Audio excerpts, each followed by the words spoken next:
12th कैसी चल रही है आपकी बोर्ड की तैयारी। उम्मीद करता हूं कि आपकी जो बोर्ड की तैयारी है वो अच्छी चल रही होगी और अब तो और भी अच्छी चलेगी, क्योंकि एजुकेशन पंडित पे आ गया है रैपिड रिवीजन का वीडियो नंबर 2, जो कि है सॉल्यूशन के ऊपर। बोर्ड स्पेशल वीडियो है, ठीक है। तो आपकी बोर्ड की जो तैयारियां चल रही है अब वो हो जाएंगी और भी मजेदार, क्योंकि इस वीडियो में एकदम धमाकेदार तरीके से सॉल्यूशन चैप्टर को मैं एक्सप्लेन करूंगा और जो इम्पोर्टेंट पार्ट है उसे कवर अप कर लूंगा। अगर अभी तक आपने नहीं किया एजुकेशन पंडित को सब्सक्राइब, तो सब्सक्राइब करने के साथ साथ बेल आइकन को दबा दीजिएगा, ताकि आपको मेरे ऐसे ही वीडियोस की नोटिफिकेशन मिलती रहे। तो चलिए शुरू करते हैं सॉल्यूशन। सॉल्यूशन होता क्या है दोस्तों? देखिए, सॉल्यूशन जो है एक होमोजीनियस मिक्सचर है, ठीक है। होमोजीनियस मिक्सचर जहाँ दो या दो से ज़्यादा कंपोनेंट प्रेजेंट होते हैं। देखिए, एक सिंपल सा एग्जांपल मैं आपको बताता हूँ। अगर आपने एक वेजल ले रखा है जिसमें आपने कुछ अमाउंट ऑफ पानी ले रखा है, फिर अब इस पानी में आपने क्या ऐड कर दिया? शुगर ऐड कर दिया, ठीक है। तो जो शुगर आपने ऐड किया है वो क्या है? वो शुगर है आपका सॉल्यूट, और जो यहाँ पे जो वाटर प्रेजेंट है वो क्या है? सॉल्वेंट। एंड ये जो आपका शुगर एंड वाटर है, ये साथ में आपका क्या बना रहे हैं? सॉल्यूशन, ठीक है। अब जो आपका सॉल्यूट है वो कम मात्रा में प्रेजेंट होता है सॉल्यूशन में, एंड सॉल्वेंट जो है वो ज़्यादा मात्रा में प्रेजेंट होता है। सॉल्यूट जो है उसका जो स्टेट होता है वो चेंज हो जाता है, वो डिसअपियर हो जाता है, लेकिन जो सॉल्वेंट है उसका स्टेट और सॉल्यूशन का स्टेट सेम रहता है।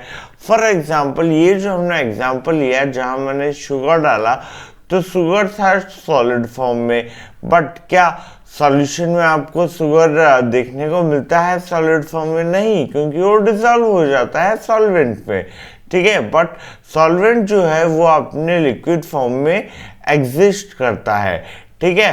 तो जो सॉल्वेंट एंड सॉल्यूशन दोनों का जो स्टेट होगा वो सेम होगा, ठीक है।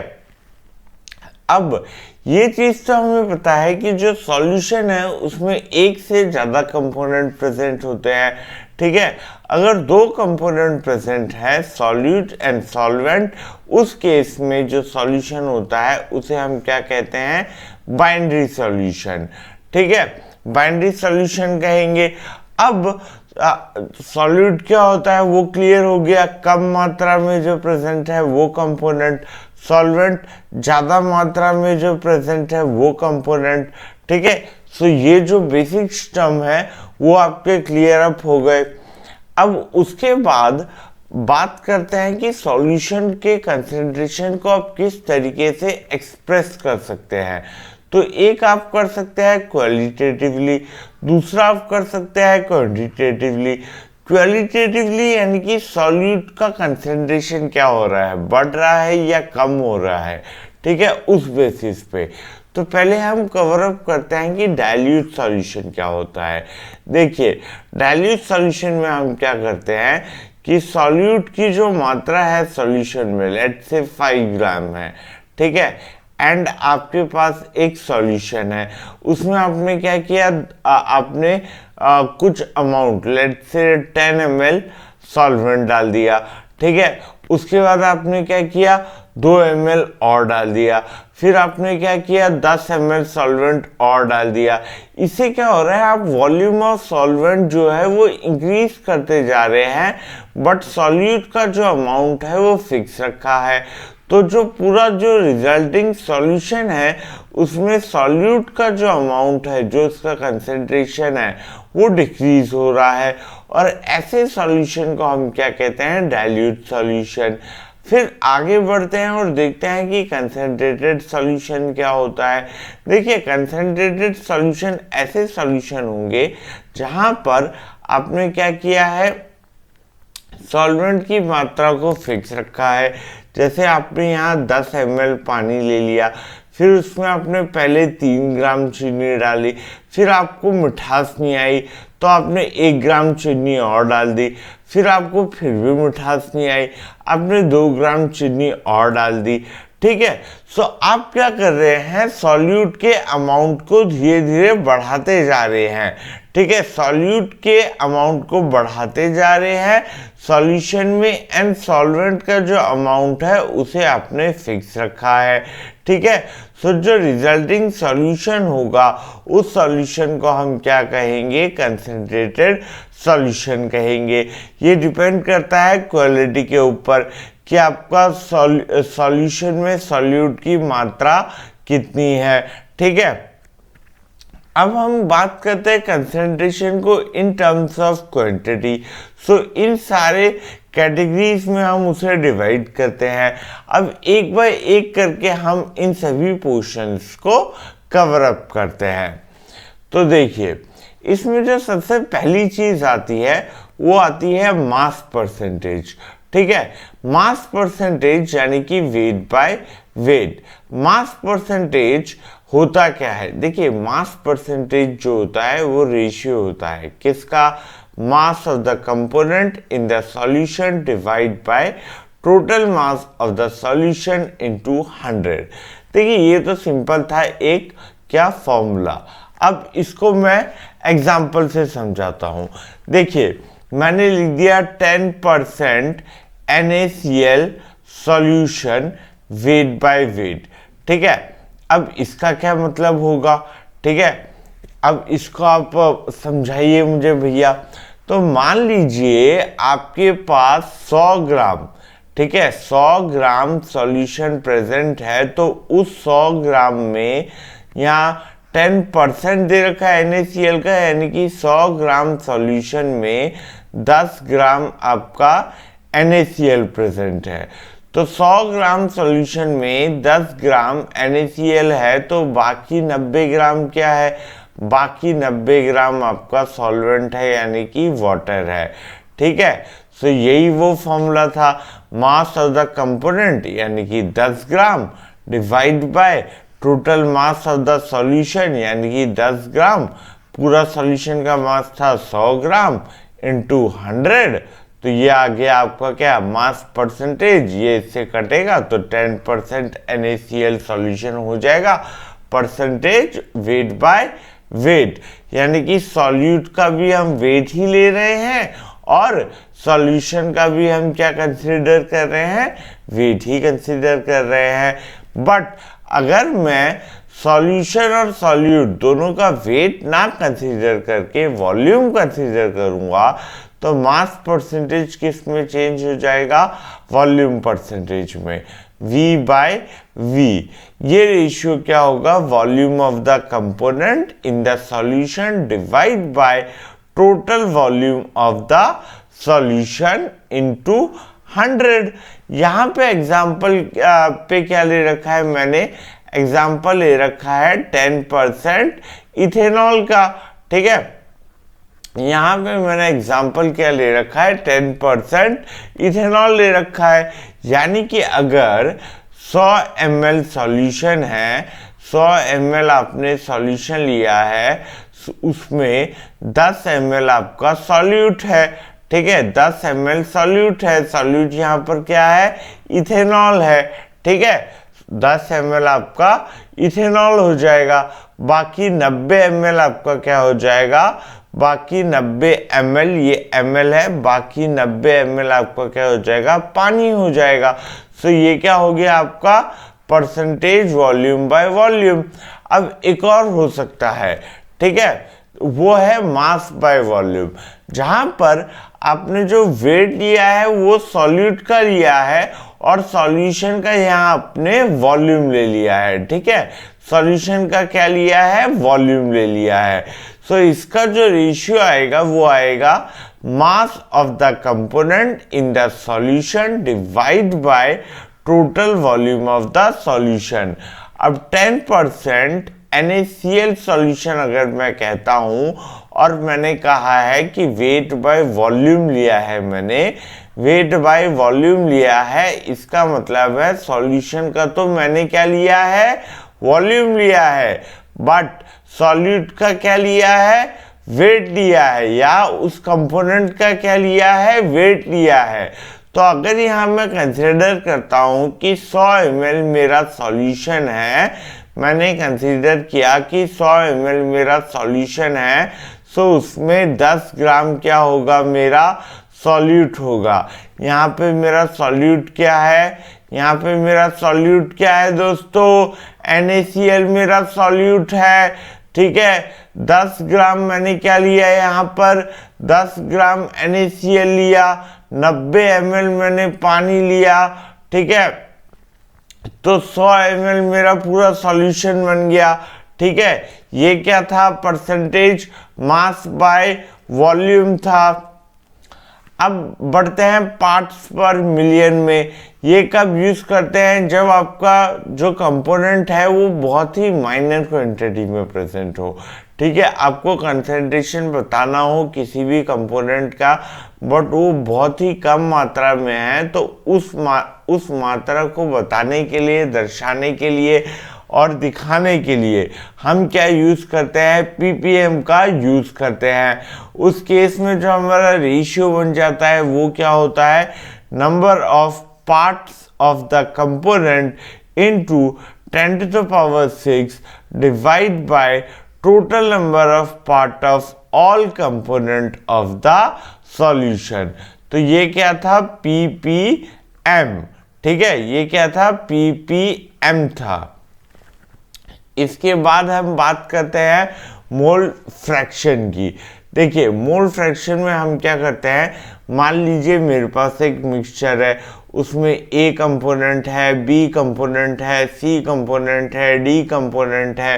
ठीक है, तो पहले मैं क्या करूँगा, इन सब के मोल निकाल लूँगा। Na, Nb, Nc, Nd, ये सारे क्या होंगे, इनके मोल होंगे रिस्पेक्टिवली। ठीक है, सो अगर मैं मोल फ्रैक्शन निकालना चाहूँ XA का, तो XA क्या हो जाएगा, moles of Na divide by total moles of all the component present in the mixture. So Na plus Nb plus Nc plus Nd। ठीक है, सो ये क्या हो गया हमारा XA, यानी कि हो गया हमारा मोल फ्रैक्शन।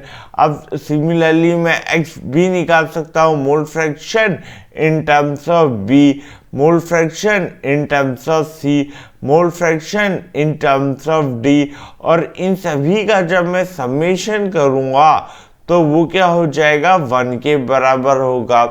ठीक है, लेट से मैंने एक मिक्सचर लिया, उसमें I कंपोनेंट है, सो उन सभी I कंपोनेंट का मोल फ्रैक्शन का जब समेशन करेंगे तो वो किसके इक्वल होगा, 1 के इक्वल।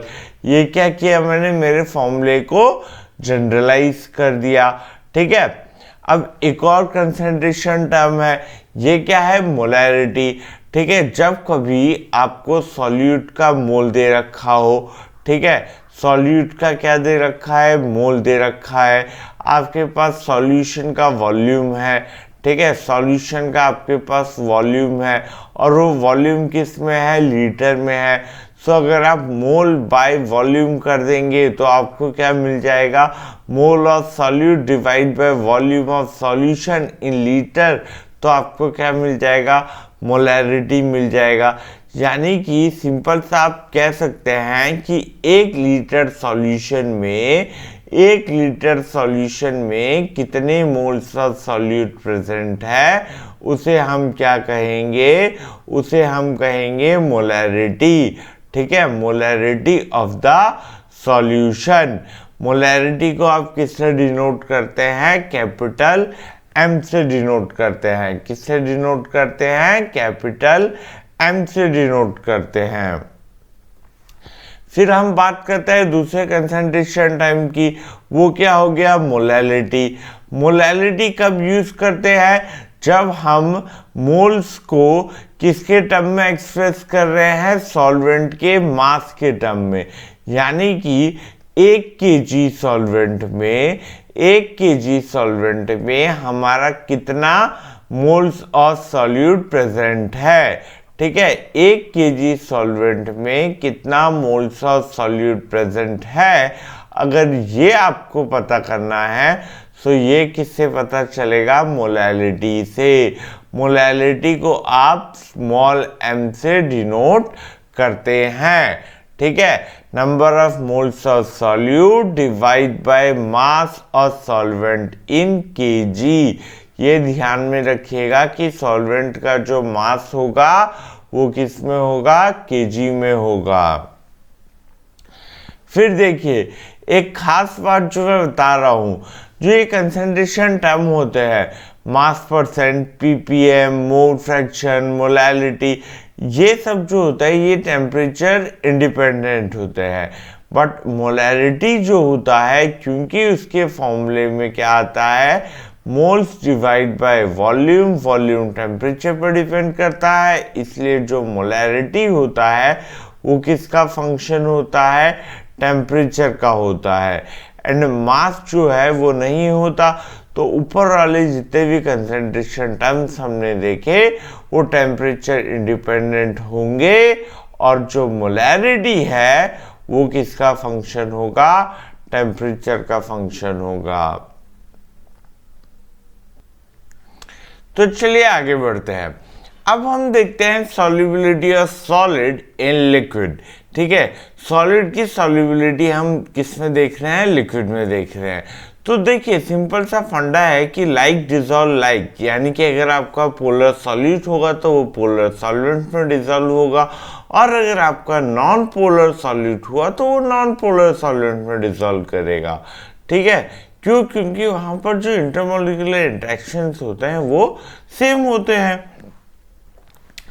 फिर अब हम बात करते हैं कि सॉल्युबिलिटी ऑफ सॉलिड जो होता है लिक्विड में वो किन किन पैरामीटर्स में डिपेंड करते हैं। तो pressure, temperature and nature of solute. Nature of solute discuss कर लिया, लाइक डिजॉल्व लाइक।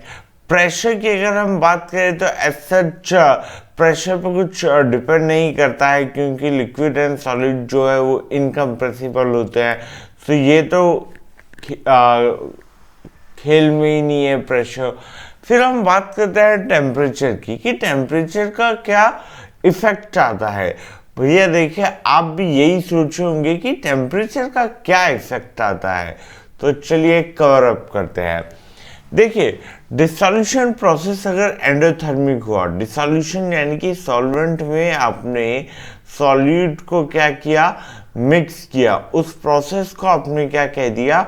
डिसॉल्यूशन, ठीक है। अगर ये प्रोसेस एंडोथर्मिक है, यानी कि वहां पे हमने हीट जो है वो प्रोवाइड की है, उस केस में सॉल्युबिलिटी जो है वो टेम्परेचर के साथ क्या होती है? बढ़ती है, ठीक है। उस केस में सॉल्युबिलिटी जो है वो टेम्परेचर के साथ बढ़ती है। बट अगर यही प्रोसेस, डिसॉल्यूशन वाली प्रोसेस एक्सोथर्मिक है, यानी कि वहाँ हीट जो है वो रिलीज हो रही है, उस केस में आपकी सॉल्युबिलिटी जो है वो डिक्रीज होती है अगर आपने टेम्परेचर जो है वो इंक्रीज कर दिया है, ठीक है। ये तो खैर हुई बात किसकी? Effect of temperature, pressure and nature of solute on the solubility of solid in liquid. अब हम बात करने वाले हैं solubility of gas in liquid की, ठीक है। सो क्या क्या फैक्टर्स है जो अफेक्ट करते हैं? एक हो गया नेचर ऑफ सॉल्यूट, एक हो गया टेम्परेचर एंड फिर हो गया प्रेशर, ठीक है। नेचर ऑफ सॉल्यूट वही पोलर में डिसॉल्व होगा।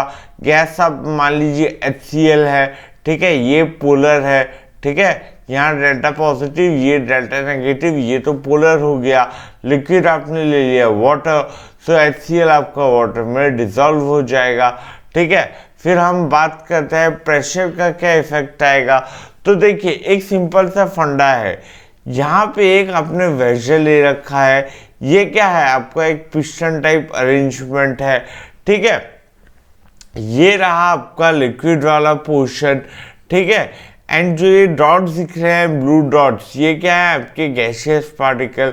जैसे ही आपने इसको डाउनवर्ड डायरेक्शन में मूव किया, यानी कि आपने प्रेशर इंक्रीज किया, आप देख सकते हैं जो पार्टिकल्स है वो ज़्यादा से ज़्यादा पार्टिकल इसमें क्या हो रहे हैं?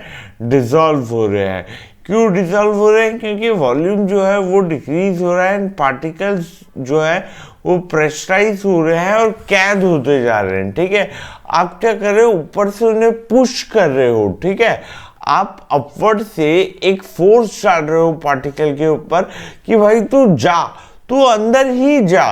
नीचे लिक्विड है, ये देखिए ये मेरा लिक्विड है, यहाँ पे एक बंदा खड़ा है, मैं ऊपर से बोल रहा हूँ कि भाई तू नीचे ही जा। तो भैया ये तो मेरी ही बात मानेगा, क्योंकि मेरे हाथ में है डंडा, इसलिए ये चला गया सॉल्यूशन में। यही होता है पार्टिकल्स ऑफ गैसेस के साथ। जब हम प्रेशर इंक्रीज कर देते हैं उस केस में गैसेस के पार्टिकल्स जो होते हैं वो लिक्विड में क्या होता है, इजीली क्या होता है, डिसॉल्व हो जाते हैं। अब बात करते हैं टेम्परेचर की कि क्या इफेक्ट आता है टेम्परेचर का। ठीक है, सो टेम्परेचर का इफेक्ट देखने से पहले एक लॉ पढ़ लेते हैं हम। वो लॉ है हेनरीज लॉ। हेनरीज लॉ यही बताता है कि जब गैस को आप किस में डिसॉल्व करते हैं, लिक्विड में डिसॉल्व करते हैं, तो जो सॉल्युबिलिटी होती है गैस की लिक्विड में वो किसके प्रोपोर्शनल होती है? That is proportional to the pressure of the gas. ठीक है, यानी कि pressure is proportional to solubility. यहाँ आपने सॉल्युबिलिटी को किससे एक्सप्रेस किया है? मोल फ्रैक्शन यानी कि x से। So P is proportional to x। आपने यहाँ पर प्रोपोर्शनलिटी साइन हटाई तो प्रोपोर्शनलिटी कांस्टेंट यूज करना पड़ेगा and that is termed as KH। KH क्या हो गया आपका? हेनरी लॉ कांस्टेंट हो गया। सो बेसिकली ये था आपका लॉ, हेनरीज लॉ, जिसमें ये कहा गया था कि जब आपका जो गैस है जो लिक्विड में डिसॉल्व होता है तो वो गैस का जो पार्शियल प्रेशर है या जो गैस का प्रेशर है वो डायरेक्टली किसके प्रोपोर्शनल होगा? उसकी सॉल्युबिलिटी के प्रोपोर्शनल होगा। एंड उस सॉल्युबिलिटी को आपने किस में एक्सप्रेस कर रखा है? मोल फ्रैक्शन में एक्सप्रेस कर रखा है। वही चीज मैंने यहाँ पे लिखी हुई है। ठीक है, और हेनरीज लॉ जो है बच्चों काफ़ी इंपॉर्टेंट है बोर्ड एग्जाम्स जहाँ आप कंसिडर करते हैं। बोर्ड एग्जाम्स में काफ़ी बार पूछा भी गया है हेनरी लॉ क्या है एंड उसके एप्लीकेशंस क्या है। ठीक है, 2 से 3 मार्क्स का कभी कभार पूछ लिया जाता है इस टॉपिक से। तो ये आप जरूर पढ़ लीजिएगा। ठीक है, अब आगे बढ़ते हैं कि जब गैस को हम लिक्विड में डिसॉल्व करते हैं, ये रहा मेरा गैस, इसको मैंने लिक्विड में डिसॉल्व किया तो टेम्परेचर का क्या इफेक्ट आएगा। ठीक है, अब यहाँ पे क्या था देखिए, एक सिंपल सा एग्जांपल है। ये था मेरा लिक्विड, ये रहा मेरा गैस पार्टिकल, इनको मैंने बेड़ियों से जकड़ रखा है। ठीक है, बांध के रखा हुआ है। ये भैया यहाँ से निकलना चाहते हैं, कब निकलेंगे? जब ये बेड़िया तोड़ देंगे। अब बेड़िया कब तोड़ेंगे? जब एनर्जी आएगी। तो अब यही इस केस में है कि जो गैस पार्टिकल है उसको एनर्जी चाहिए ताकि वो क्या करे? एस्केप आउट कर ले। अगर मैं टेम्परेचर बढ़ा दूँ तो उनको उतनी एनर्जी मिल जाएगी और वो क्या हो जाएंगे? छूमंतर हो जाएंगे। यानी कि अगर मैं टेम्परेचर बढ़ाता हूँ तो मेरी सॉल्युबिलिटी जो क्या है वो डिक्रीज हो जाएगी। अब KH और टेम्परेचर का क्या रिलेशन है वो देखते हैं। देखिए, हेनरीज लॉ से ये मैंने लिखा P is equal to KHX। ठीक है, at a constant pressure X जो होगा वो इन्वर्सली प्रोपोर्शनल होगा KH के। ठीक है, X जो है वो इन्वर्सली प्रोपोर्शनल है KH के एंड टेम्परेचर जो है वो इन्वर्सली प्रोपोर्शनल है X के। इन दोनों इक्वेशन को कंबाइन करेंगे तो टेम्परेचर जो होगा वो डायरेक्टली प्रोपोर्शनल होगा KH के। यानी कि अगर टेम्परेचर बढ़ेगा तो KH वैल्यू जो है, हेनरी लॉ कांस्टेंट जो है वो इंक्रीज होगा। ठीक है, अब भैया एक सिंपल सी बात मुझे बताओ, जो एक्वेटिक लाइफ होती है, एक्वेटिक एनिमल्स होते हैं, वो ज़्यादा अच्छे से कहाँ रह सकते हैं? वार्म वाटर में कि कोल्ड वाटर में? बताइए बताइए। वार्म वाटर की कोल्ड वाटर?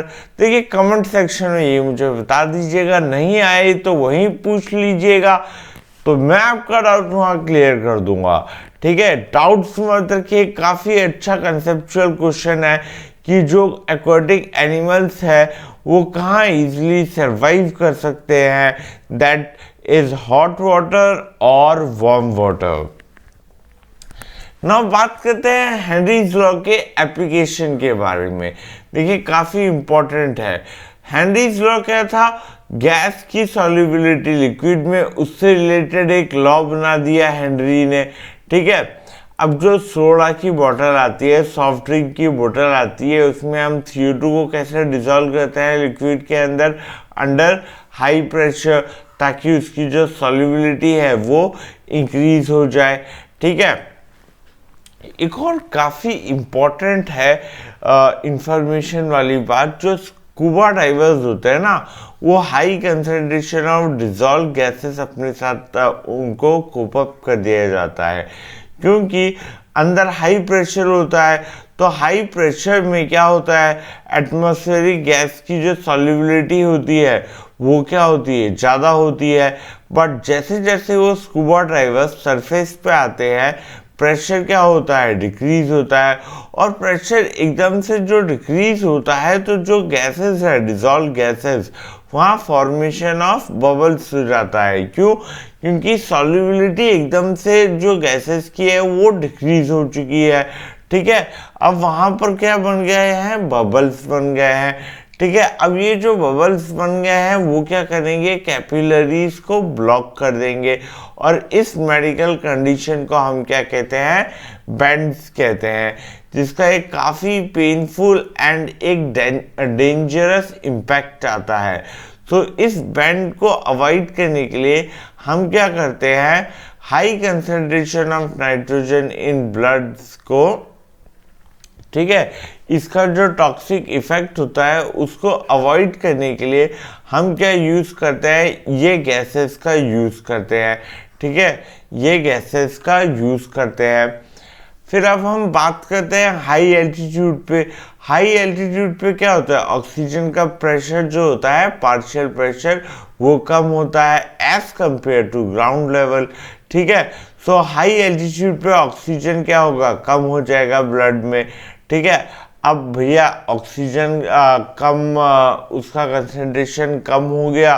ठीक है, तो जो क्लाइंबर्स है वो वीक महसूस करते हैं, और उस कंडीशंस को हम क्या कहते हैं, एनॉक्सिया कहते हैं। ठीक है, क्या कहते हैं, एनॉक्सिया कहते हैं। अब हम बात करते हैं टेम्परेचर का क्या इफेक्ट आएगा। ठीक है, सॉल्युबिलिटी, टेम्परेचर का क्या इफेक्ट आता है। देखिए जो सॉल्युबिलिटी है गैसेस की वो डिक्रीज हो रही है राइज इन टेम्परेचर के साथ, ये मैं आपको अभी बता चुका हूँ। बट ये मैं अब आपको बताऊंगा एक काफ़ी बढ़िया इक्वेशन की हेल्प से। Delta G is equal to delta H minus T delta S. अब मैं चाहता हूँ कि गैस सॉल्यूबल हो। ठीक है, गैस सॉल्यूबल हो अपने आप। ठीक है, यानी कि प्रोसेस स्पॉन्टेनियस हो। प्रोसेस अगर मैं स्पॉन्टेनियस चाहता हूँ तो डेल्टा जी की क्या वैल्यू रखूँगा, नेगेटिव रखूँगा। अब डेल्टा जी की वैल्यू नेगेटिव है या नहीं वो चेक करते हैं। देखिए अगर जो ये मेरा क्या है, लिक्विड है, ये मेरा गैस पार्टिकल है। अभी तो ये गैस पार्टिकल क्या है, रैंडमली मूव करता है, लेकिन हमें पता है लिक्विड में जो पार्टिकल्स होते हैं उतना रैंडमली मूव नहीं करते जितना पार्टिकल गैस में करते हैं। तो ऐसे ही जो पार्टिकल्स हैं ये लिक्विड में जाएंगे तो उनका जो रैंडमनेस है, ठीक है, जो एकदम से वो फ्री होके घूम रहे थे, ठीक है, एकदम मस्त हीरो की तरह जो टहल रहे थे राजा बाबू की तरह, अब वो राजा बाबू की तरह घूम नहीं पा रहे। ठीक है, कैद हो गए, यहाँ डिग्री ऑफ रैंडमनेस डिक्रीज हो गई है। डिग्री ऑफ रैंडमनेस डिक्रीज हो गई तो डेल्टा एस की वैल्यू क्या हो गई, नेगेटिव हो गई। डेल्टा एस की वैल्यू नेगेटिव है। अब ये जो यहाँ पर डिसॉल्व कर रहा है, ठीक है, यहाँ से जो गैस का पार्टिकल लिक्विड में जाता है तो हीट रिलीज होती है, तो ये भी नेगेटिव है। अब मैं चाहता हूँ कि डेल्टा जी जो है वो नेगेटिव हो, डेल्टा जी जो है वो नेगेटिव हो, तो उसके लिए टेम्परेचर कैसा होना चाहिए, क्योंकि ये टर्म नेगेटिव है, negative negative and negative positive हो जाएगा। अगर टेम्परेचर ज़्यादा हुआ तो ये डेल्टा जी की वैल्यू क्या हो जाएगी, पॉजिटिव। इसलिए हमें ये टेम्परेचर कैसा रखना होगा, कम, यानी कि लो रखना होगा। ठीक है, टेम्परेचर कैसा रखना होगा, लो रखना होगा। ठीक है दोस्तों,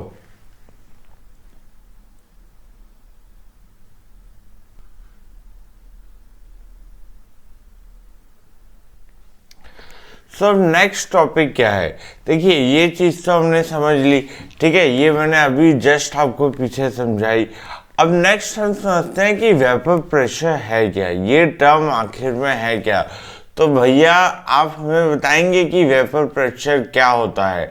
देखिए वेपर प्रेशर यानी कि जब आपने एक लिक्विड लिया है, ठीक है, ये क्लोज्ड कंटेनर है, यहाँ आपने क्या लिया है, लिक्विड लिया है, इसके अंदर लिक्विड है, नीचे से आपने हीट किया तो यहाँ क्या होगा, वेपर बनेगा।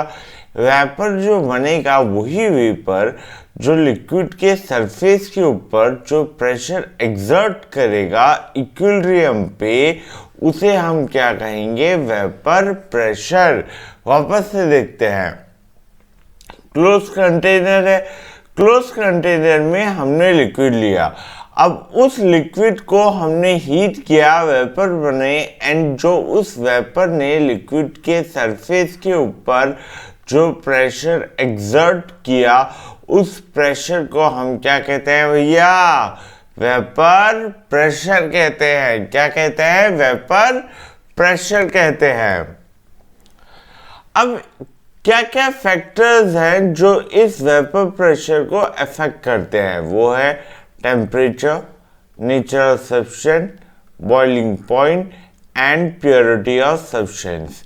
देखिए टेम्परेचर कैसे करेगा, मान लीजिए कि लिक्विड लिया हुआ है, ठीक है, जैसे जैसे आप टेम्परेचर बढ़ाते जाएंगे वैसे वैसे क्या होगा, जो यहाँ वेपर है वो ज़्यादा वेपर क्रिएट होगा, और जितना ज़्यादा आपका वेपर क्रिएट होगा उतना ही ज़्यादा ये वेपर उस सरफेस पे क्या करेगा, प्रेशर लगाएगा। ठीक है, उतना ही ज़्यादा प्रेशर लगाएगा, तो जितना ज़्यादा टेम्परेचर उतना ज़्यादा वेपर, उतना ही ज़्यादा लिक्विड के सरफेस के ऊपर प्रेशर, यानी कि टेम्परेचर बढ़ाओगे वेपर प्रेशर भी बढ़ जाएगा। फिर बात करते हैं नेचर ऑफ सब्सटेंस की। नेचर ऑफ सब्सटेंस यानी कि वॉलेटाइल है या नॉन वॉलेटाइल। ठीक है, वॉलेटाइल यानी कि जो इजीली से टूट जाए, ठीक है, इजीली से वेपराइज हो जाए। ठीक है, अब अगर वॉलेटाइल सब्सटेंस है तो इजीली वेपराइज हो जाएगा, तो इजीली वेपराइज हो जाएगा तो ज़्यादा वेपर बनेगा, और अगर ज़्यादा वेपर बना तो वेपर प्रेशर क्या होगा, ज़्यादा होगा। ठीक है, सेम अब बॉइलिंग पॉइंट। बॉइलिंग पॉइंट क्या है, बॉइलिंग पॉइंट भैया वो पॉइंट है जहाँ पे आपका लिक्विड वेपर में बनेगा।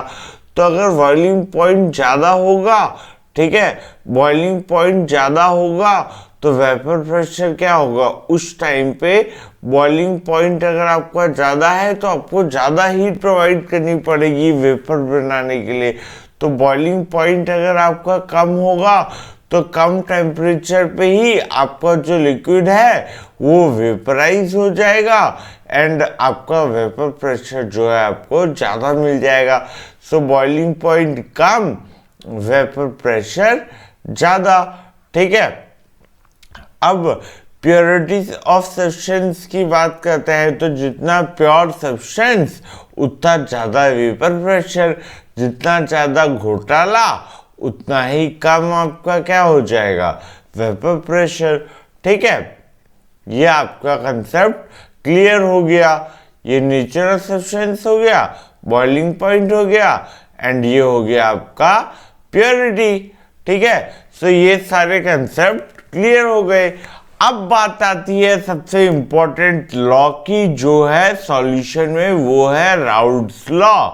ठीक है, राउल्ट्स लॉ होता क्या है, देखिए दो चीज है। आप Henry's law and routes law in दोनों की मिक्स वेजिटेबल मत बनाइएगा, ठीक है।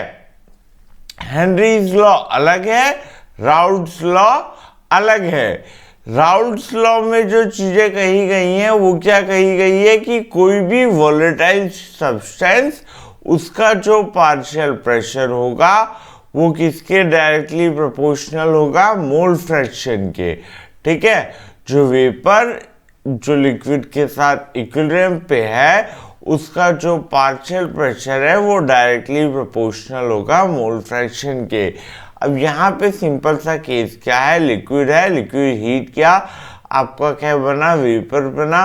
तो वो जो वेपर जो प्रेशर एक्सर्ट करता है वो डायरेक्टली प्रोपोर्शनल है mole fraction of vapour in liquid at equilibrium, ठीक है। ये हेनरीज लॉ के काफी सिमिलर है, बट वहां पे क्या था, गैस एंड लिक्विड दो अलग चीजें थी, ठीक है। वहां पे गैस इन लिक्विड था, यहाँ पे लिक्विड से बनने वाला वेपर जो प्रेशर एक्सर्ट करता है वो डायरेक्टली प्रोपोर्शनल है मोल फ्रैक्शन के, ठीक है। और हेनरीज लॉ में क्या था, गैस अलग था, लिक्विड अलग थी, ठीक है।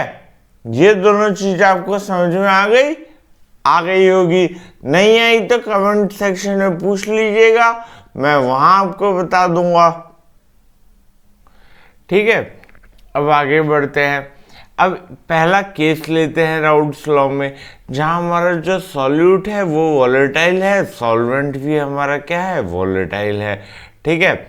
ये आपका क्या है, प्योर सॉल्वेंट ले लिया आपने, और ये आपका सॉल्वेंट प्लस सॉल्यूशन हो गया।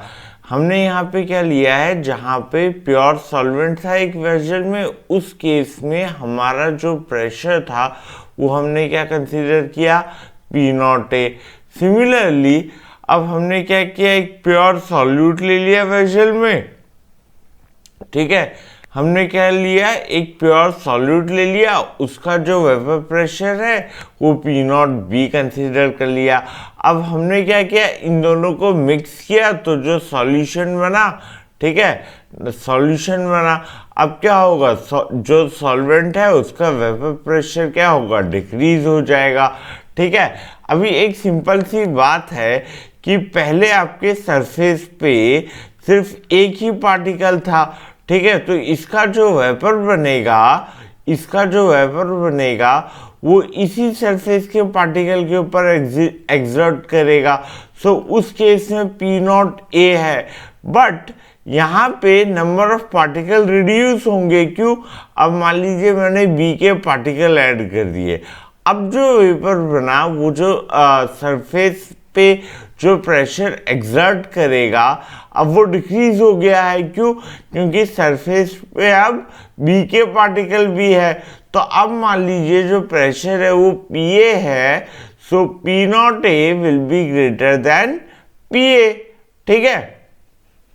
ये चीज समझ में आ गई कि जब मैंने दो पार्टिकल्स, दो कंपोनेंट को मिक्स किया तो जो उनके प्योर प्रेशर थे, जो सॉल्वेंट के लिए हमने P0A लिया था एंड सॉल्यूट के लिए जो हमने P0B लिया था, वो क्या होंगे, अब वो कम हो जाएंगे, क्योंकि सरफेस पे पहले खाली A के पार्टिकल्स थे, अब B के भी आ गए, ठीक है।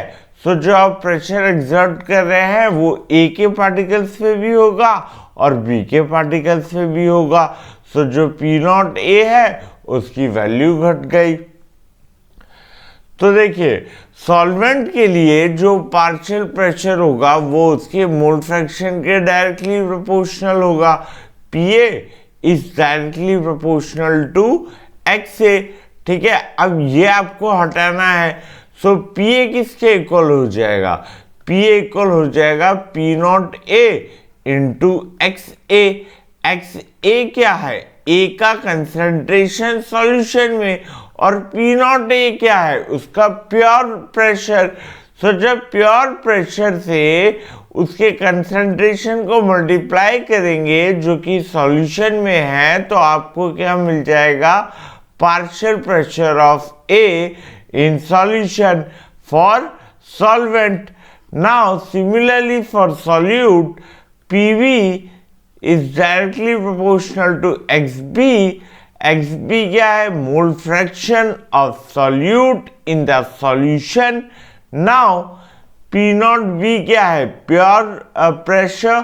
जब खाली B ही था, B के ही पार्टिकल से कंटेनर में. अब XB क्या है? B का कंसेंट्रेशन सॉल्वेंट में, ठीक है, सॉल्यूशन में B का कंसेंट्रेशन वो हो गया XB. उसको आप मल्टीप्लाई कर दो P नॉट B से, आपको क्या मिल जाएगा? PV मिल जाएगा. PV क्या है? Partial pressure. किसका? सॉल्यूट का. सो ये हो गया. जब आपने क्या किया? मिक्स कर दिया किसको? सॉल्यूट एंड सॉल्वेंट को. यहाँ पे एक चीज कंसिडर करना कि जो आपके सॉल्यूट और सॉल्वेंट है वो दोनों ही वॉलेटाइल है, ठीक है. अब टोटल प्रेशर क्या होगा? भैया दो चीज है, ए और बी, दोनों के प्रेशर को प्लस कर दो तो टोटल प्रेशर आ जाएगा. अब ये मुझे पता है क्या है? P not A X A. P B मुझे पता है P not B X B. X B मुझे पता है, मैंने जब मोल फ्रैक्शन स्टार्टिंग में पढ़ा रहा था तो ये चीज बताई थी. दो कंपोनेंट होगा, दोनों के मोल फ्रैक्शन को प्लस करो तो 1 आएगा. तो यहाँ से एक्स बी की वैल्यू क्या आ जाएगी? 1 माइनस एक्स ए, ठीक है. अब यहाँ से पी नॉट बी मिल जाएगा और minus P not B X से मिल जाएगा. एक्स से कॉमन ले लो तो P not A minus P not B मिल जाएगा, ठीक है. अब अगर मैं नॉन वॉलेटाइल सॉल्यूट ले रहा हूं इंस्टेड ऑफ वॉलेटाइल सॉल्यूट, तो यहाँ पे क्या होगा? वेपर प्रेशर डिक्रीज होगा, ठीक है. यही एक हमारी कॉलिगेटिव प्रॉपर्टी है जो हम आगे अभी इसको कवर अप करेंगे later part of the course में, ठीक है. अब मेन एक चीज रह गई इस ग्राफ को समझना. देखिए अगर आपको थ्योरी समझ आई या नहीं आई ये पता करना है तो ये ग्राफ बना लो. ये ग्राफ बना लिया, आपको समझ में आ जाएगा. देखिए यहाँ पर आपका एक्स एक्सिस पे क्या है? Mole fraction. और यहाँ इन दोनों एक्सिस पे क्या है? आपका पार्शियल प्रेशर. अब इस इक्वेशन को कंसिडर कीजिए. जब आपकी एक्स ए की वैल्यू 1 होगी, यानी कि ये हो गया आपका 1, सो पी ए की वैल्यू क्या होगी? P not a. तो एक्स ए जब आपका 1 था तो उस केस पे जो पार्शियल प्रेशर होगा वो क्या होगा? P not a. सो ये हो गया. अब इसमें एक्स बी की वैल्यू जब 1 होगी तो पी बी क्या होगा? P not B. X B की वैल्यू यहाँ 1 है तो पी बी क्या हो गया? पी नॉट बी, ठीक है. ये चीज हो गई. अब हमने ये कंसिडर किया है कि जो पी नॉट ए है सॉल्वेंट का वेपर प्रेशर वो सॉल्यूट के वेपर प्रेशर से ज़्यादा है, ठीक है. ये चीज़ हो गई. अब ये निकालना है, ठीक है. ये वाला टर्म, ये लाइन आपको निकालनी है. तो अब ये कैसे निकलेगा? यहाँ देखिए, यहाँ पे एक्स ए की वैल्यू जब 0 होगी, एक्स ए की वैल्यू 0 ले लो तो पी टी किसके इक्वल होगा? पी नॉट बी के.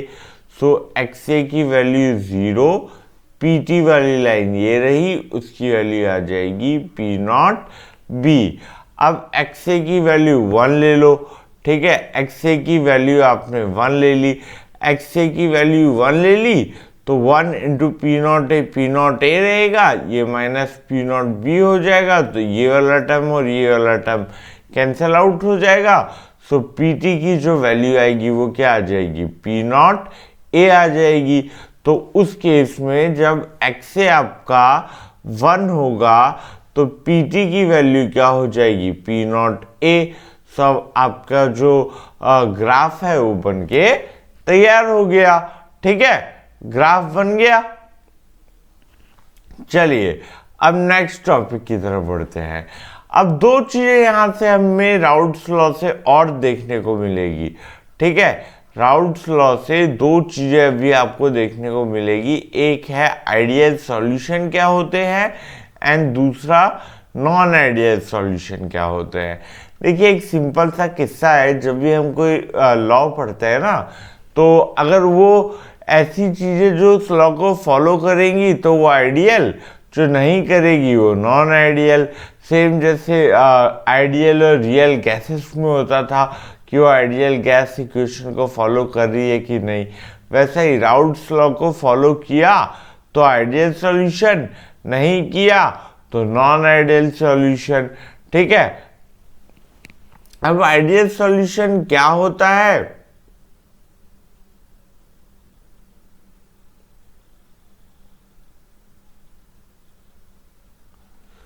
चलिए ये चीज तो क्लियर हो गई कि आइडियल सॉल्यूशन वो सॉल्यूशन होंगे जो राउल्ट्स लॉ को फॉलो करेंगे हर एक रेंज ऑफ कंपोजिशन के लिए। देखिए आइडियल लॉ में क्या होता है कि जो थियोरेटिकल प्रेशर होता है वो ऑब्जर्व प्रेशर के इक्वल होता है। अब इन दोनों का टर्म क्या है, अक्सर बच्चे सिर्फ ये रट लेते हैं, तो रटने की बात नहीं है। देखिए थियोरेटिकल प्रेशर जो हम राउल्ट्स लॉ से निकालेंगे, Raoult's law P is equal to P not A x A, ठीक है, ये P is equal to P not A x A, इससे जो पार्शियल प्रेशर हमने निकाला वो मेरा थियोरेटिकल प्रेशर हो गया। और ऑब्जर्व प्रेशर यानी कि जो हमने प्रेशर मेजरिंग डिवाइस से निकाला वो दोनों बराबर आएंगे। किस केस में? आइडियल सॉल्यूशन के केस में। फिर डेल्टा वी मिक्स जो होगा वो जीरो होगा। डेल्टा वी मिक्स जीरो होगा मतलब मान लीजिए मेरे पास एक मिक्सचर, एक लिक्विड सॉल्यूशन ए है, ठीक है, ये 5 ml है, और एक और है वो बी, ये 5 ml है। दो कंपोनेंट है 5-5 ml। मैंने इन दोनों को मिक्स करके एक सॉल्यूशन बनाया और उसका वॉल्यूम कितना आना चाहिए? 10 ml एग्जैक्टली मिल गया। ठीक है, तो उस केस में जब डेल्टा वी मिक्स मेरा जीरो आता है, ठीक है, यानी कि मैंने 5 ml और 5 ml मिलाया और मुझे क्या मिल गया? 10 ml मिल गया। ठीक है, यानी कि ना मेरा वॉल्यूम बढ़ा ना मेरा वॉल्यूम घटा। सो ऐसे टाइप ऑफ सॉल्यूशन जो बनते हैं उन्हें हम आइडियल सॉल्यूशन कहते हैं। डेल्टा एच मिक्सिंग जीरो है, ना हीट रिलीज हुई ना हीट हमें देनी पड़ी। ठीक है, अब ये तो हो गया भैया किसकी बात? आइडियल सॉल्यूशन की। अब उसमें एक और कुछ मजेदार बात है यहाँ पर जानने की कि जो इंटरमोलिकुलर फोर्स ऑफ अट्रैक्शन होता है सॉल्वेंट सॉल्वेंट के बीच में या सॉलिड सॉलिड पार्टिकल्स के बीच में, वो एकदम इक्वल होता है किसके? सॉल्यूट सॉल्वेंट पार्टिकल्स के बीच में। ठीक है, मैं वापस से क्लियर करता हूँ कि जो फोर्स ऑफ अट्रैक्शन है सॉलिड सॉलिड पार्टिकल के बीच में या सॉल्वेंट सॉल्वेंट पार्टिकल्स के बीच में, वो किसके इक्वल होगा? सॉल्यूट एंड सॉल्वेंट पार्टिकल्स के बीच में जो फोर्स ऑफ अट्रैक्शन होगा उसके इक्वल होगा। अब नॉन आइडियल सॉल्यूशन क्या होता है? सिंपल सी बात है, नॉन आइडियल सॉल्यूशन यानी कि ऐसे सॉल्यूशन जो राउल्ट्स लॉ को फॉलो नहीं करते हर एक रेंज ऑफ कंपोजिशन के लिए। इस केस में जो प्रेशर आता है थियोरेटिकल प्रेशर यानी कि जो आपने राउल्ट्स लॉ से निकाला वो आपके ऑब्जर्व प्रेशर के इक्वल नहीं आएगा। यहाँ पे डेल्टा वी मिक्स जीरो नहीं आएगा, यानी कि अगर आप 5 ml एंड 5 ml मिक्स करते हैं तो आपको रिजल्टिंग जो सॉल्यूशन मिलता है वो 10 ml का नहीं मिलेगा। यहाँ पे डेल्टा एच मिक्स जो है वो भी जीरो नहीं देखने को मिलता। अब नॉन आइडियल सॉल्यूशन के दो केसेस होंगे, एक इससे पॉजिटिव डेविएशन आएगा एंड दूसरा इससे एक नेगेटिव डेविएशन आएगा। ठीक है, अब हम देखेंगे और जानने की कोशिश करेंगे कि पॉजिटिव डेविएशन क्या होता है एंड नेगेटिव डेविएशन क्या होता है। इससे पहले ये बच्चा क्या दिखाने की कोशिश कर रहा है वो देख लेते हैं। भैया ये बता रहा है कि जब नॉन आइडियल सॉल्यूशन का केस होता है ना, नॉन आइडियल सॉल्यूशन का, उस केस में जो फोर्स ऑफ अट्रैक्शन होता है सॉल्वेंट सॉल्वेंट पार्टिकल के बीच में या सॉलिड सॉलिड पार्टिकल के बीच में, वो किसके इक्वल नहीं होता, सॉल्वेंट और सॉल्यूट पार्टिकल के बीच में जो फोर्स ऑफ अट्रैक्शन होता है उसके इक्वल नहीं होता है। वो पॉइंट क्लियर हो गया। अब यहां पे एक चीज देखते हैं, positive deviation from Raoult's law, यानी कि जितना प्रेशर हमने निकाला था या राउल्ट्स लॉ से जितना सोचा था उससे ज्यादा आ गया। ज्यादा क्यों आया और कैसे आया? अगर मान लीजिए कि आपका जो सॉल्यूशन बना उसमें जो पार्टिकल्स हैं उनके बीच में जो फोर्स ऑफ अट्रैक्शन है वो वीक है तो भैया इजीली टूट जाएगा, और अगर टूटेगा तो वेपर प्रेशर ज़्यादा आएगा। ठीक है, तो वही आपका पॉजिटिव डेविएशन में क्या होगा, जो प्रेशर है वो क्या होगा, ज़्यादा होगा थियोरेटिकल वेपर प्रेशर से। अब डेल्टा वी मिक्स क्या होगा, वो ग्रेटर देन 0 होगा। यानी कि अब जो मैं कह रहा हूँ ना वो ध्यान से सुनिएगा, क्योंकि काफी लोग जो सोचेंगे कि ये भी हो सकता है कि मैंने 5 ml ए कंपोनेंट का मिक्स किया 5 ml बी कंपोनेंट के साथ एंड रिजल्टिंग जो सॉल्यूशन मिला मुझे वो 12 ml का मिला। कितने ml का? 12 ml का। वो कैसे? क्योंकि ए और बी के बीच में क्या था, रिपल्शन था। ए के पार्टिकल और बी के पार्टिकल्स के बीच में रिपल्शन देखने को मिला, जिसके कारण जो रिजल्टिंग वॉल्यूम था वो बढ़ गया। अब यहाँ पे जो पॉजिटिव डेविएशन होता है दोस्तों, उधर सॉल्वेंट सॉल्वेंट पार्टिकल के बीच में जो इंट्रैक्शन होता है या सॉल्यूट सॉल्यूट पार्टिकल के बीच में जो फोर्स ऑफ इंट्रैक्शन होता है वो ज़्यादा होता है। किससे? सॉल्यूट एंड सॉल्वेंट पार्टिकल के बीच में जो फोर्स ऑफ इंट्रैक्शन होता है। एंड इस केस में जो डेल्टा एच मिक्सिंग आती है, यानी कि इन्हें मिक्स करने में जो हीट लगता है वो ग्रेटर देन 0 होता है, यानी कि पॉजिटिव होता है। यानी कि अगर ए और बी इन दोनों कंपोनेंट को मिक्स करना है तो हमें यहाँ हीट क्या करनी पड़ेगी, प्रोवाइड करनी पड़ेगी। ठीक है, ये किसका बात हो गया, आपका पॉजिटिव डेविएशन का। अब हम बात करते हैं कि नेगेटिव डेविएशन में क्या होता है। देखिए, नेगेटिव डेविएशन में जो राउल्ट्स लॉ से हम प्रेशर निकालते हैं वो ज़्यादा होता है। किससे? जो प्रेशर हम प्रेशर मेजरिंग डिवाइस से निकालते हैं, ठीक है, उससे ज़्यादा प्रेशर होता है हमारा थियोरेटिकल प्रेशर। क्यों? क्योंकि यहाँ पर जो फोर्स ऑफ अट्रैक्शन होता है वो फोर्स ऑफ अट्रैक्शन ज़्यादा होता है। ठीक है, यहाँ पे स्ट्रॉन्ग फोर्स ऑफ अट्रैक्शन होता है, तो आपको ज़्यादा आप क्या करेंगे, ज़्यादा प्रेशर देंगे तब जाके आपको वेपर प्रेशर मिलेगा। इसलिए आपका थियोरेटिकल प्रेशर जो होगा ऑब्जर्व प्रेशर से ज़्यादा होगा। अब पार्टिकल्स के बीच में अट्रैक्शन है तो ये पास पास आ जाएंगे तो कम स्पेस होगा तो वॉल्यूम कम होगा। इस केस में जो फोर्स ऑफ अट्रैक्शन होता है वो बेसिकली क्या होगा, ज़्यादा होगा। ठीक है, सॉल्यूट और सॉल्वेंट के बीच में जो फोर्स ऑफ अट्रैक्शन होगा इनके पार्टिकल का वो ज़्यादा होगा as compare to solute particles और सॉल्वेंट पार्टिकल्स। और यहाँ पे हीट जो है वो रिलीज होगी। ठीक है, क्योंकि ए और बी के बीच में जो है अट्रैक्शन है। अब ये दोनों पास आते हैं और जितना ज़्यादा पास आएंगे यानी कि जो उनका अट्रैक्शन है वो बहुत ज़्यादा होगा, तो ज़्यादा अमाउंट में वो एनर्जी को रिलीज करेंगे। ठीक है, ज़्यादा अमाउंट में एनर्जी रिलीज करेंगे। अब आगे देखते हैं। तो ये देखिए, positive deviation from Raoult's law.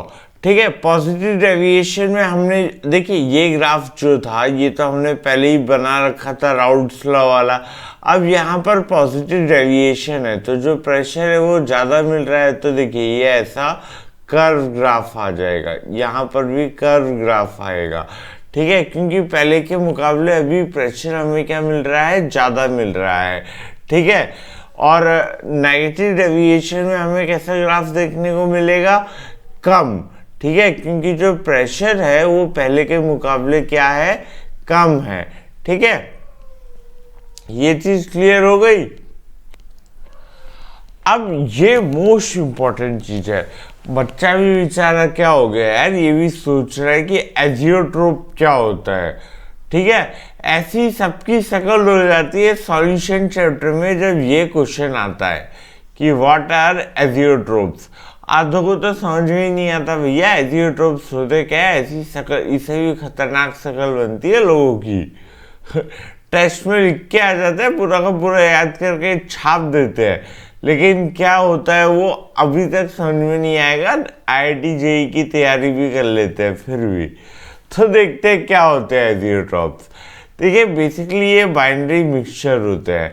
अब इनका एक कंडीशन क्या है, इनका जो कंपोजिशन है वो लिक्विड एंड वेपर दोनों में क्या होना चाहिए, सेम होना चाहिए, ठीक है।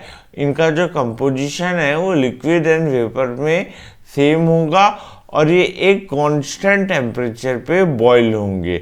अब आप इनको नॉर्मल फ्रैक्शनल डिस्टिलेशन से भी सेपरेट नहीं कर पाते, ठीक है। अब ये एक सिंपल सी बात है कि ये ऐसे मिक्सचर होते हैं जिनका जो कंपोजिशन होता है, चाहे वो हम लिक्विड की बात करें या चाहे वो हम किसकी बात करें, वेपर की बात करें, दोनों में ही इसका जो कंपोजिशन होता है वो क्या होता है, सेम होता है, ठीक है। सो ये था एजियोट्रोप। अब दो टाइप के एजियोट्रोप होते हैं, एक होता है मिनिमम बॉइलिंग पॉइंट एजियोट्रोप, ये कब देखने को मिलता है, जब पॉजिटिव डेविएशन होता है, और एक है मैक्सिमम बॉइलिंग एजियोट्रोप, ये कब देखने को मिलता है, जब नेगेटिव डेविएशन होता है राउल्ट्स लॉ से। इसका एग्जांपल हो गया इथेनॉल एंड वाटर मिक्सचर, ठीक है, मिनिमम बॉइलिंग एजियोट्रोप का, और इसका हो गया आपका नाइट्रिक एसिड एंड वाटर, ठीक है। तो एजियोट्रोप्स क्या हो गए, ऐसे मिक्सचर जिनका कंपोजिशन लिक्विड एंड वेपर दोनों में ही क्या है, बराबर है, ठीक है। लिक्विड एंड वेपर दोनों में ही इनका जो कंपोजिशन है वो सेम है। अब देखिए ये सबसे इंपॉर्टेंट पार्ट आ गया सॉल्यूशन का। इसमें जो कॉलिगेटिव प्रॉपर्टीज हम पढ़ेंगे उससे रिलेटेड ही न्यूमेरिकल्स आएंगे, थ्योरी नहीं आएगी, न्यूमेरिकल्स आएंगे। 5 मार्क्स का न्यूमेरिकल तो पक्का है, 5 नहीं तो 3 का न्यूमेरिकल, ठीक है, प्लस 2 का आपका कंसेप्चुअल क्वेश्चन, या तो 5 का न्यूमेरिकल एंड 2 का एक कंसेप्चुअल क्वेश्चन। सो काफ़ी इंपॉर्टेंट ये टॉपिक है। कुछ भी समझ में ना आए तो कमेंट सेक्शन में मुझसे पूछ लीजिएगा, मैं वहाँ आपका रिप्लाई जरूर दूंगा। तो देखिए कॉलिगेटिव प्रॉपर्टीज ऐसी प्रॉपर्टी होती है जो सिर्फ और सिर्फ इस चीज़ पर डिपेंड करती है, क्वांटिटी ऑफ सॉल्यूट। एक सॉल्यूशन में कितना सॉल्यूट है उसके ऊपर डिपेंड करेगी आपकी क्वालिगेटिव प्रॉपर्टी, ठीक है। क्वालिटी के ऊपर डिपेंड नहीं करती, सिर्फ और सिर्फ किस पर डिपेंड करती है, क्वांटिटी के ऊपर डिपेंड करती है। सॉल्वेंट के ऊपर डिपेंड कर भी सकती है, नहीं भी कर सकती, बट एक चीज याद रखना, ये सिर्फ और सिर्फ सॉल्यूट के ऊपर फिलहाल तक डिपेंड करेगी। इसमें सबसे पहला आता है relative loading of vapour pressure, ठीक है। अब देखिए पहले मेरे पास क्या था, खाली एक कंटेनर पे मेरे पास प्योर सॉल्वेंट था, ये ऊपर क्या था, प्योर सॉल्वेंट था, ठीक है। इस केस में प्रेशर P0A आ गया। अब मैंने क्या किया, यहाँ मैंने गफला किया सरफेस पे।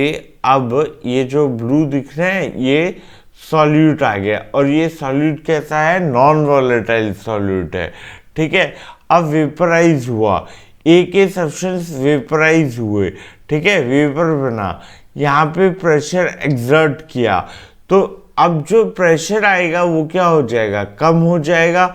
अब जो प्रेशर आएगा वो कम हो जाएगा। क्यों कम हो जाएगा, क्योंकि सरफेस पे नॉन वॉलेटाइल पार्टिकल प्रेजेंट है जो कि वेपराइज नहीं होंगे। वेपराइज नहीं हो रहे, इसका क्या मतलब है, कम वेपर बनेगा, वेपर कम बनेगा, और वेपर कम बनेगा उसका एक ही मतलब होगा, आपका जो वेपर प्रेशर होगा वो कम होगा, यानी कि सॉल्वेंट का वेपर प्रेशर ज़्यादा होगा सॉल्यूशन से।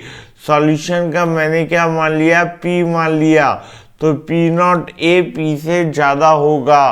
तो अगर P नॉट A सॉल्वेंट का है, P सॉल्यूशन का है, तो डेल्टा P क्या हो जाएगा, lowering of vapour pressure, lowering of vapour pressure, delta P is equal to P not A ज़्यादा होगा माइनस P के, ठीक है। अब डेल्टा P यानी कि relative lowering of vapour pressure, ये क्या है, कोलिगेटिव प्रॉपर्टी। ये किसके ऊपर डिपेंड करेगी, ये डिपेंड करेगी सिर्फ और सिर्फ सॉल्यूट के ऊपर डिपेंड करेगी, ठीक है, सॉल्यूट के ऊपर डिपेंड करेगी। ये वही देखिए, ये मैंने आपको समझाया ना कि ये पहले प्योर सॉल्वेंट था, यहाँ नॉन वॉलेटाइल सॉल्यूट कर दिया, तो अब जब ये डिसॉल्व किया तो वेपर प्रेशर रिड्यूस हो जाएगा, क्योंकि ये जो पार्टिकल्स है ये तो वेपराइज ही नहीं होंगे, तो कम वेपर बनेगी, तो वेपर प्रेशर डिक्रीज हो जाएगा रिजल्टिंग सॉल्यूशन का, ठीक है।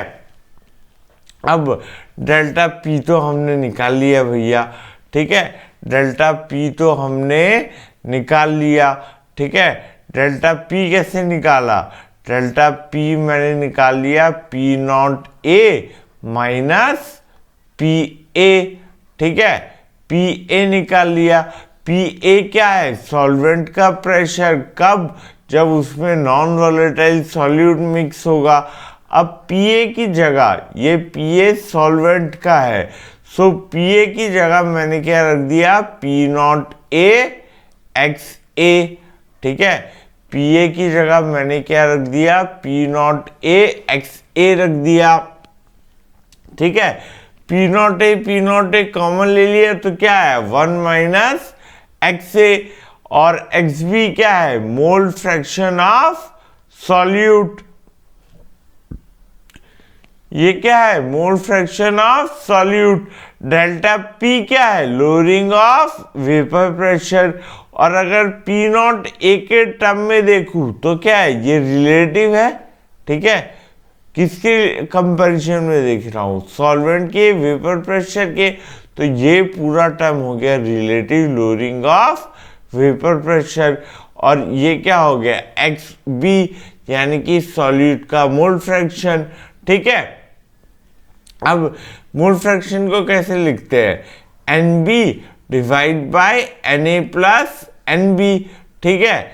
NB क्या हो जाएगा, NB को मैं लिख सकता हूं मास ऑफ सॉल्यूट यानी कि WB divide by molecular weight of solute MB, Na को mass of solvent divide by molecular weight of solvent, ये आपका निकल के आ जाएगा relative lowering of vapour pressure का फॉर्मूला। इस पे ही क्वेश्चन आएगा, इसी फॉर्मूले पे आपको डेल्टा P की या P नॉट A की किसी की वैल्यू दे दी गई होगी, सबकी दी गई होगी, सॉल्यूट का मॉलिक्यूलर वेट निकालना होगा या सॉल्यूट का मास निकालना होगा, ठीक है, यही सब चीज़ें आपको निकालनी होंगी। अब next, elevation of boiling point. अब एलिवेशन ऑफ बॉइलिंग पॉइंट क्यों होगा वो देखते हैं। देखिए यहां पे क्या था, ये आपका पहले प्योर सब कुछ वॉलेटाइल सॉल्वेंट था, ठीक है, था कि नहीं वॉलेटाइल सॉल्वेंट, बट अब हमने यहाँ क्या मिला दिया, नॉन वॉलेटाइल सॉल्यूट मिला दिया। नॉन वॉलेटाइल सॉल्यूट मिलाने के कारण पहले जितने टेम्परेचर पे ये वेपराइज हो जाता था अब उस टेम्परेचर पे नहीं हो रहा है, अब ज़्यादा टेम्परेचर लग रहा है, ठीक है। अब जो है टेम्परेचर ज़्यादा लग रहा है, ठीक है। सो बॉइलिंग पॉइंट क्या हो गया, बढ़ गया, ठीक है। बॉइलिंग पॉइंट क्या हो गया दोस्तों, बढ़ गया। अब भैया मैंने इतना सब कुछ समझा दिया, मुझे बाद में याद आया कि इसमें तो कितने ऐसे बच्चे होंगे जिनको ये पता ही नहीं कि बॉइलिंग पॉइंट होता क्या है, ठीक है। कितने तो यहाँ ऐसे उस्ताद बैठे होंगे जो यही नहीं पता कि बॉइलिंग पॉइंट होता क्या है। देखिए बॉइलिंग पॉइंट वो पॉइंट होता है जहाँ पे जो वेपर प्रेशर होता है, वेपर प्रेशर यानी कि वेपर का लिक्विड के सरफेस पे जो प्रेशर एक्सर्ट करता है इक्विलिब्रियम पे, उसे वेपर प्रेशर कहते हैं।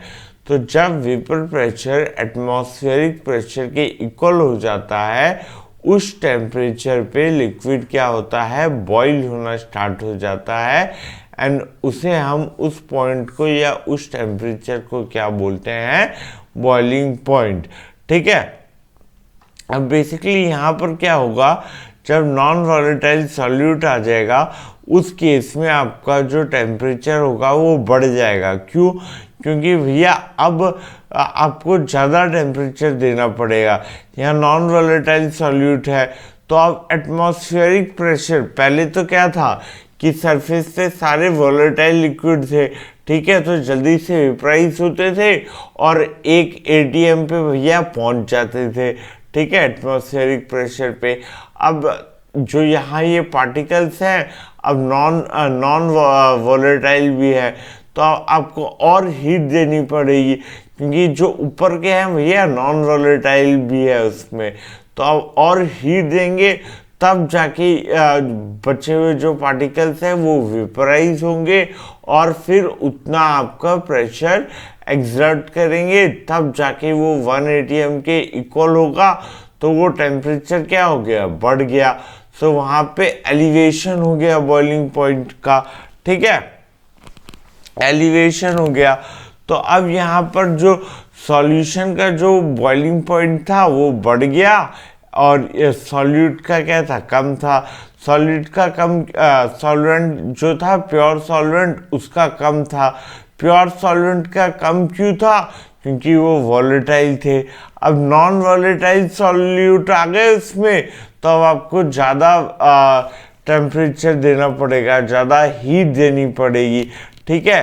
तो ये क्या हो गया, डेल्टा टीबी, यानी कि difference in boiling point of the solution to pure solvent.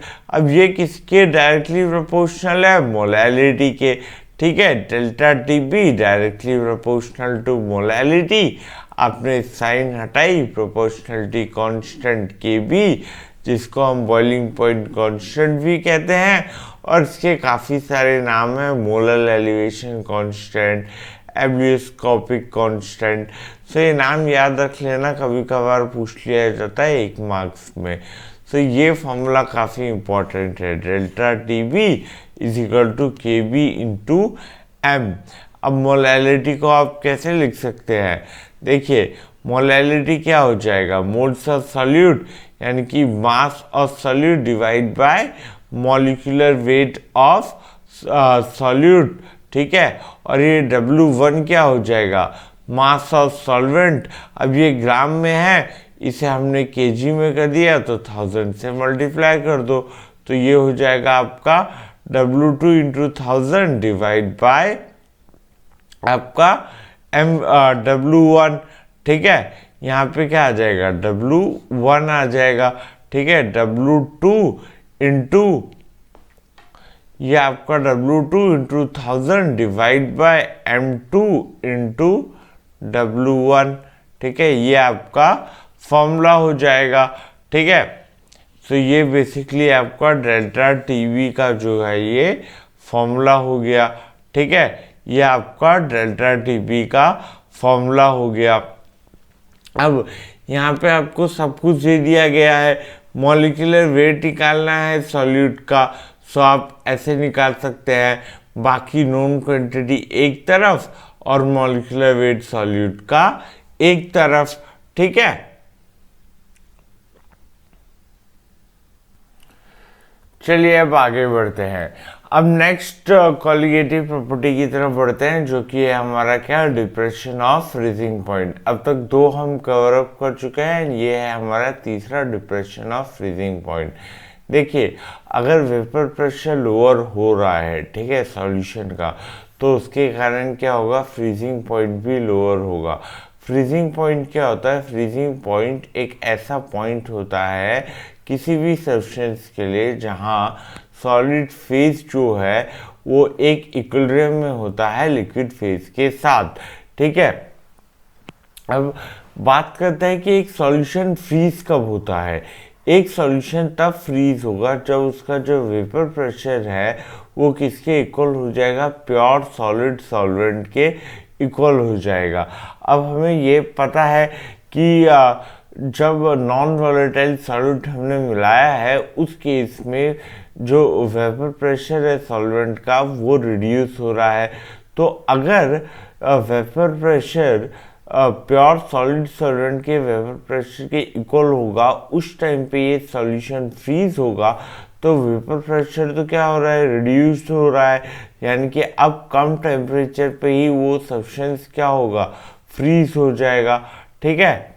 अब कम सब्सटेंस पे वो सब्सटेंस फ्रीज हो जाएगा, यानी कि उसकी जो फ्रीजिंग पॉइंट है सॉल्वेंट की वो क्या होगी, डिक्रीज हो जाएगी, ठीक है। अब इस केस में डेल्टा TF जो है difference in freezing point of pure solvent to the solution, ये क्या है, प्योर सॉल्वेंट का फ्रीजिंग पॉइंट, और ये कब है, जब नॉन वॉलेटाइल सॉल्यूट आपने मिला दिया। तो डेल्टा TF क्या आ गया आपका, लोअरिंग इन वेपर प्रेशर। क्यों, क्योंकि डेल्टा TF नॉट जो है ये किससे ज़्यादा होगा, TF से। ये प्योर सॉल्वेंट का फ्रीजिंग पॉइंट है एंड ये सॉल्यूशन का फ्रीजिंग पॉइंट है, ठीक है। तो ये कॉलिगेटिव प्रॉपर्टी है एंड हमने पढ़ा था कि कॉलिगेटिव प्रॉपर्टी किसके ऊपर डिपेंड करती है, सॉल्यूट की क्वांटिटी के ऊपर। तो हमने क्या किसके प्रोपोर्शनल लिया, मोलैलिटी के। प्रोपोर्शनलिटी साइन हटाई तो delta TF is equal to KF into M आया, ठीक है। अब यहाँ पर मोलैलिटी क्या होगा, तो मोलैलिटी हो जाएगा मोल्स ऑफ सॉल्यूट, यानी कि ये term, divide by mass of solvent in kg, ठीक है। सो W2 क्या है, मास of solute divide bye molecular weight of solute divide by mass of solvent. अब ये ग्राम में है तो इसे kg में कन्वर्ट कर लो, तो 1000 से मल्टीप्लाई कर देंगे, तो ये कुछ इस प्रकार से आ जाएगा, ठीक है। ये हमारा मोलैलिटी निकला।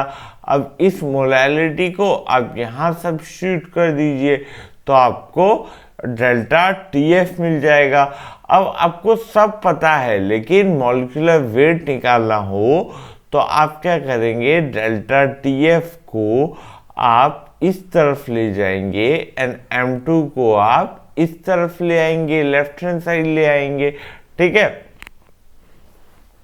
तो ये आपका निकल जाएगा मॉलिक्यूलर वेट सॉल्यूट का।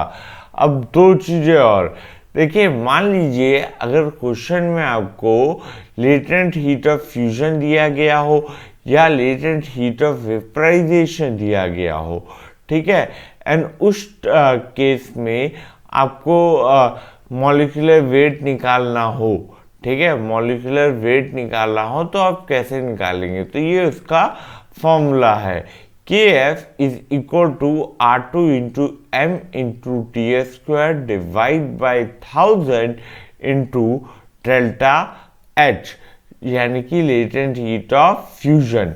ये किसके केस में है, ये फ्रीजिंग पॉइंट के केस में है।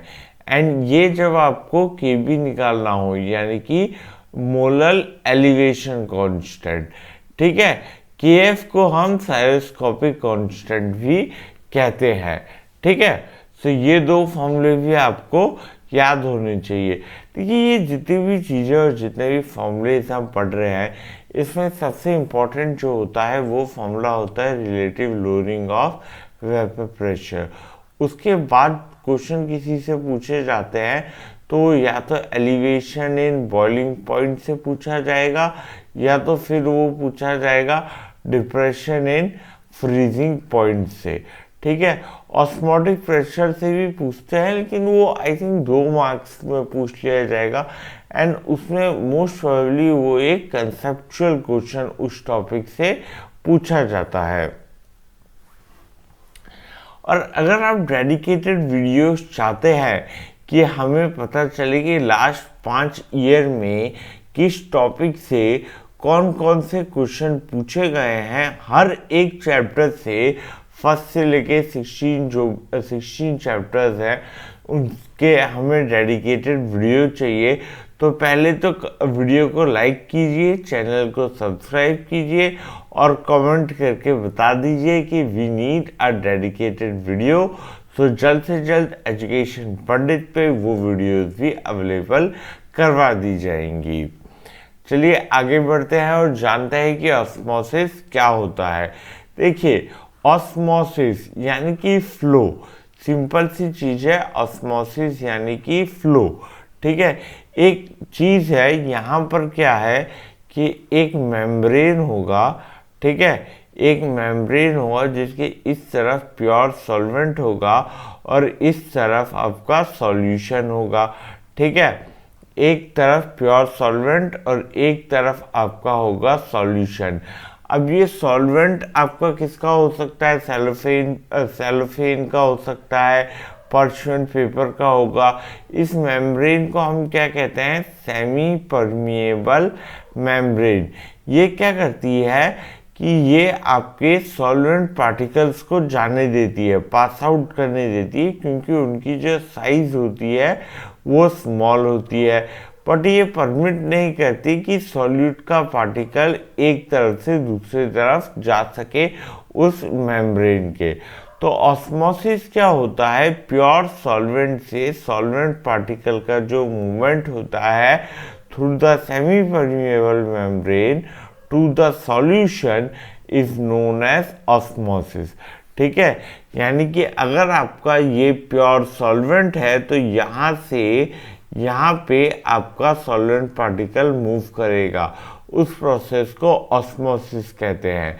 एंड अगर मुझे इस प्रोसेस को रोकना है, तो अगर पार्टिकल इस डायरेक्शन में मूव कर रहे हैं, तो अगर मैं यहाँ से फोर्स लगाता हूँ, ठीक है, तो ये मूवमेंट रुक जाएगी। तो अगर मैं प्योर सॉल्यूशन के साइड में कितना प्रेशर एक्सर्ट करता हूँ, अप्लाई करता हूँ, ताकि जो सॉल्वेंट का मूवमेंट है high concentration to low concentration वो रुक जाए, उस प्रेशर को हम क्या कहते हैं? Osmotic pressure. वापस से क्लियर कर देता हूँ, osmotic pressure is that pressure which must be applied to the solution to prevent the passage of solvent into the solution through semi-permeable membrane। उसे हम क्या कहेंगे? ऑस्मोटिक प्रेशर कहेंगे, ठीक है। क्या कहेंगे हम उसे? Osmotic pressure. अब ऑस्मोटिक प्रेशर को हम किससे डिनोट करते हैं? ऑस्मोटिक प्रेशर को हम पाई से डिनोट करते हैं। किससे डिनोट करते हैं? पाई से, ठीक है। अब ये क्वालिटेटिव प्रॉपर्टी होती है, हमें पता है क्वालिटेटिव प्रॉपर्टी क्वालिटेटिव प्रॉपर्टी किसके ऊपर डिपेंड करती है? कंसंट्रेशन ऑफ सॉल्यूट के ऊपर, ठीक है। सो यहाँ पे हमने कंसंट्रेशन क्या लिया? C, यानी कि मोलैरिटी लिया है, ठीक है। Molarity, moles of solute divide by volume of solution in litre, यानी कि pi is equal to CRT, ठीक है। अब C क्या हो जाएगा, N2/V, यानी कि moles of solute to volume of solution in litre. ये क्या हो जाएगा, mass of solute divide by ये हो जाएगा molecular weight of solute into RT। ठीक है, ये आपका हो गया क्या, ये आपका हो जाएगा फॉर्मूला ऑस्मोटिक प्रेशर का in terms of concentration, pi is equal to CRT। ठीक है,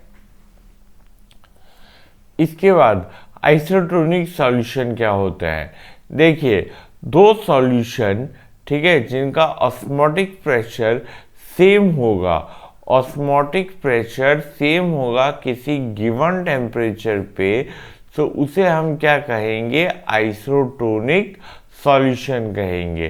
ठीक है, अब आप पूछेंगे कि हाइपोटोनिक सॉल्यूशन क्या होता है।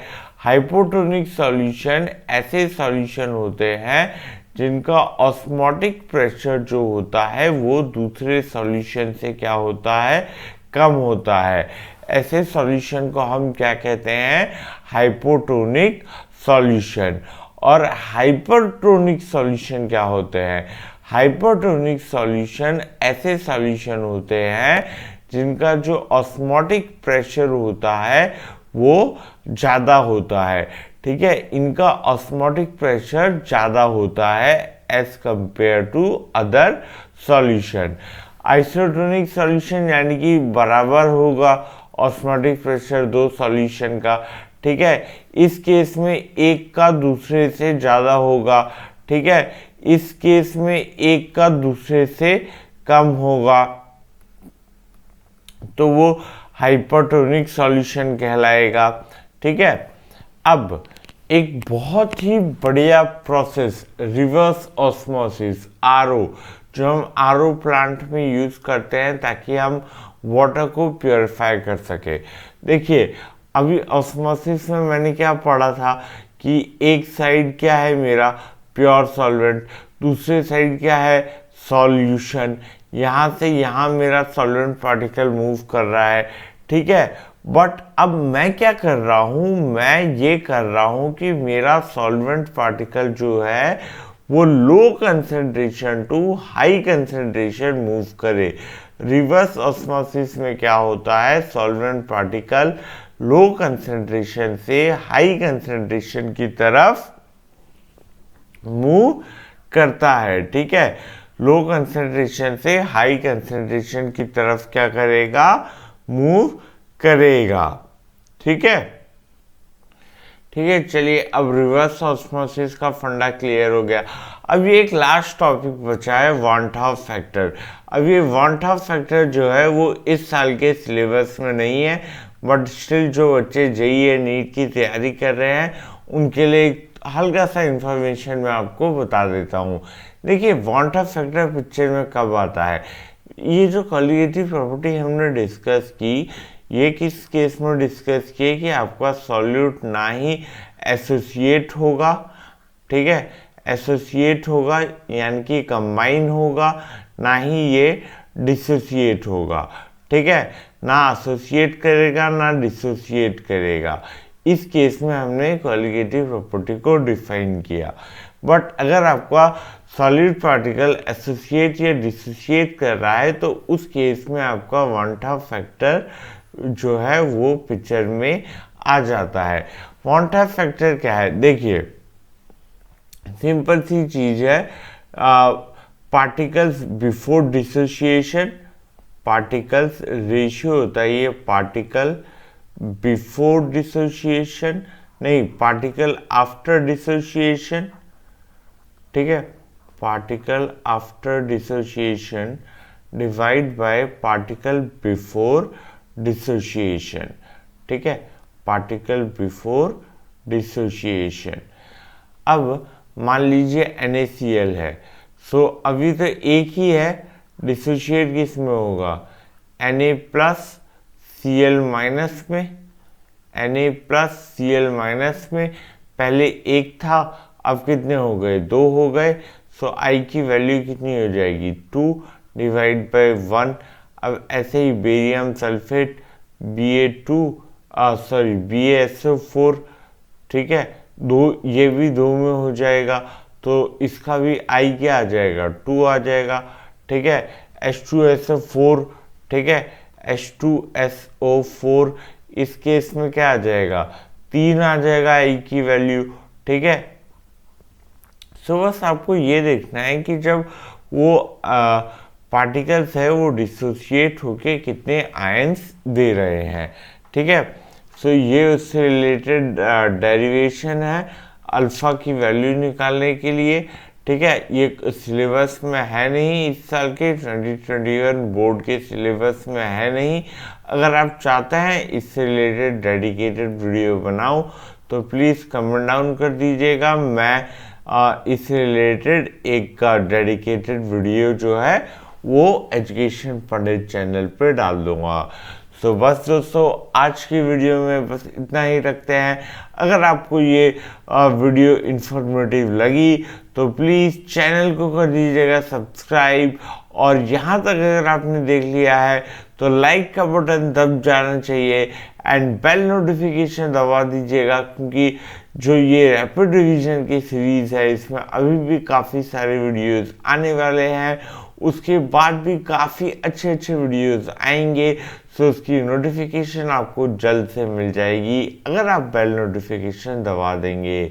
और इस वीडियो को ज़्यादा से ज़्यादा शेयर कीजिए अपने दोस्तों के साथ, क्योंकि कहते हैं ना, जितना आप शेयर करोगे उतनी आप ही की नॉलेज बढ़ेगी। तो चलिए मिलते हैं नेक्स्ट वीडियो में, तब तक के लिए जय हिंद, जय Bharat and keep learning. Thank you.